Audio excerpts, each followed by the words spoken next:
par rapport à la rationalisation des dépenses de l'État gis ngeen ni que président Bassirou Diomaye Diakhar Faye a déjà pris des engagements que certaines structures de l'État pourront être regroupées en une seule structure ñu ngi waajal peut-être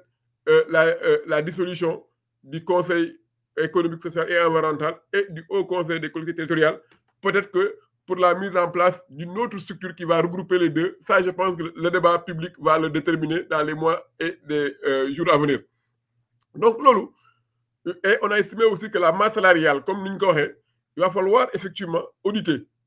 pour savoir, parce que le président Ousmane Sonko même ba mu jëlee mairie Ziguinchor dafa def audit xam ñenn ñooy liggéey concrètement à la mairie. Donc bu ko defee au niveau local, je pense que logiquement il le fera. te ñëpp gis nañu la lettre ouverte du président Bassirou Diomaye Faye à tous les fonctionnaires du Sénégal parce que fonctionnaire mooy doxal réew mooy accompagner l'exécutif vision la am mais ouvrier yi ñooy fonctionnaires yi ñoom ñooy mettre en place la politique de l'État incarnée par le président de la République et le premier ministre te gis ngeen les premiers actes posés par ce couple de l'exécutif. Et donc vraiment xel dal na sur ce thème-là. Donc j'ai vraiment pas, notre programme est très clair, la bonne gouvernance est au cœur de la politique du nouveau régime. Loolu je pense que on pourra pas faire pire que ce que nous avons connu depuis 1960 à nos jours. Leneen lu ma ci yokk aussi par rapport à ça, c'est qu'aujourd'hui dañuy waajal am pétrole ak gaz te gis ngeen que loolu am na déjà ay engagement yu ko xamante ne gars yi gouvernement bu ci jaaroon jëloon na ko te mu am ci mu jur ci ay coow sénégalais dañoo bëgg lépp leer te incha allah les nouvelles autorités en charge de ces questions là dinañ jël ay matuwaay pour que lu nga xamante ne comme nee nañu les biens appartiennent au peuple pour que peuple xam aussi engagement yi yan type d'engagement yi ñu jël te dinañ ci jël ay matuwaay yu mat sëkk. Pape li ngay wax yëpp ànd nañ ci mais est-ce que la bonne gouvernance pour ce pouvoir rapidement parce que il faut prendre des mesures dans le chaud pour que nit ñi mën a xam effectivement est-ce qu'ils tiendront leurs promesses. Est-ce que par exemple faire en sorte que les gens ñu commencer liggéey à l'heure ñu wàcc à l'heure. Moi j'ai vu ces jours-ci dans les réseaux sociaux ne da nga gis gars yu génne ndekki jël 1 heure de temps ndekki añ am na ñoo xam ne bu ñu demee añ du ñu ñibbisi. Donc la question de l'assiduité et du respect quand même des horaires du travail loolu dañ ko war a def mais moi je veux voir par exemple que xam ne respecté wul code de la route ñu signer ko contravention au lieu que le gendarme ou le policier ne ko joxuma 1000 francs ou 2000 francs nga dugal ko sa poche alors que waa ji il a enfreint le code de la route yooyu ce sont des choses yoo xam ni pour moi warul xaar ba gouvernement bi toog war nañu jël des mesures yoo xam ni dina tax ba Sénégalais ne vraiment ces gens-là ñu ngi indi rupture. non rupture moom ala kuuli aali incha allah dinañ ko gis. te lu yàggul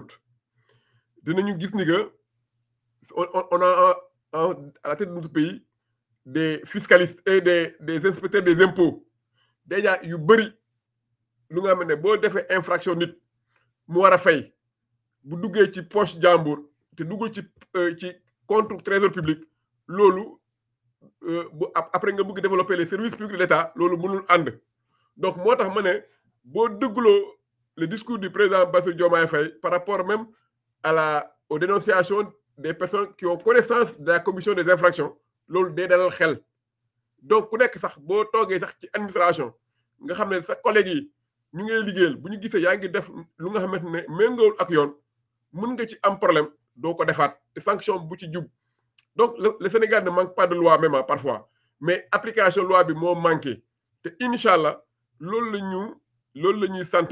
nit ñi te boo gisee la dernière communication du président il a rappelé la loi 2012 bu nga xamante ne moom moo war bépp fonctionnaire ci liggéey bi muy policier muy inspecteur des impôts muy avocat yi tous les corps de l'État yu nga xamante ne dañuy participer muy mairie yi boo gisee aussi mu ne day dématérialiser les procédures boo soxla extrait de naissance soxloo jox agent municipal 1000 francs pour mu defal la extrait de naissance yooyu. ce sont des choses qui amènent petit à petit. dama bëgg ñu ànd ak dal ci bu ñuy wax ci affaire yi parce que la mission ne sera pas du tout simple parce que am na tey am na fonctionnaire yoo xam ni am nañu benn niveau de vie boo xam ni tey bu ñu naree jaar yoon ça va être difficile pour eux. am na fonctionnaire yoo xam ne lu ñuy gagner loolu moo tax le combat ne sera pas facile Sonko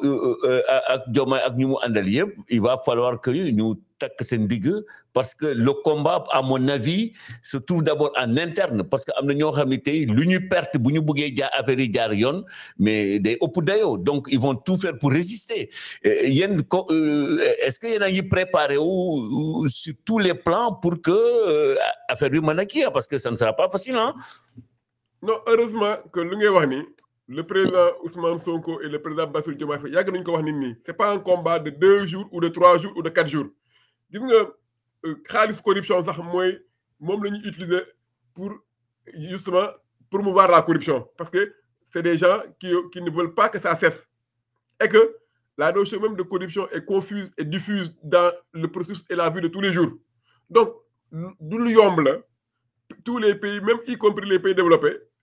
la tentation de la corruption am na ñun nag on est un jeune pays qui a besoin de se développer mais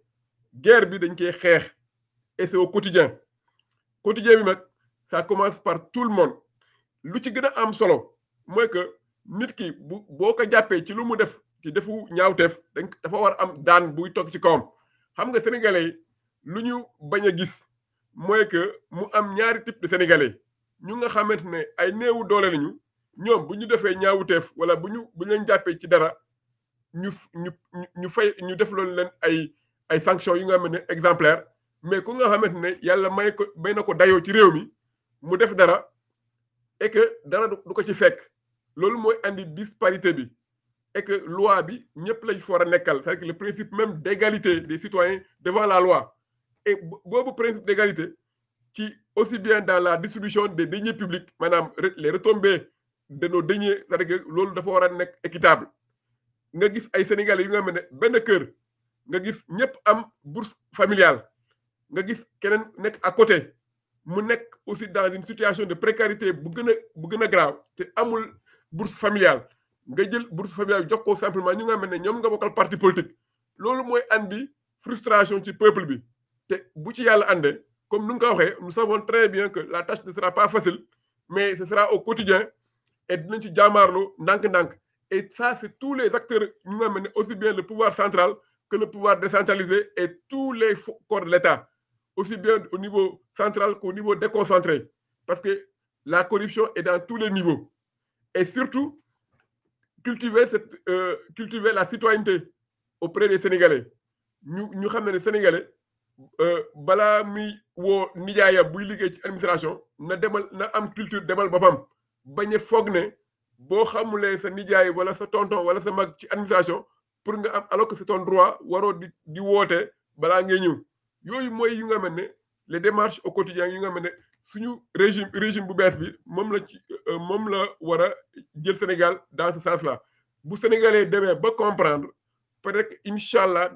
dans les prochaines années dinañ gis le changement même des mentalités des Sénégalais parce que Sénégalais ba léegi ñu bëri gëmuñu ni que mën nañu changer te loolu combat boobu la ñu war a gagner d'abord au niveau psychologique des Sénégalais xam ne droit boo ko amee mën nga ko jot te soxloo jaar ci nit pour mu yombal la ko parce que souvent c'est valable pour nous tous même ñun ñu nga xam ne parfois on est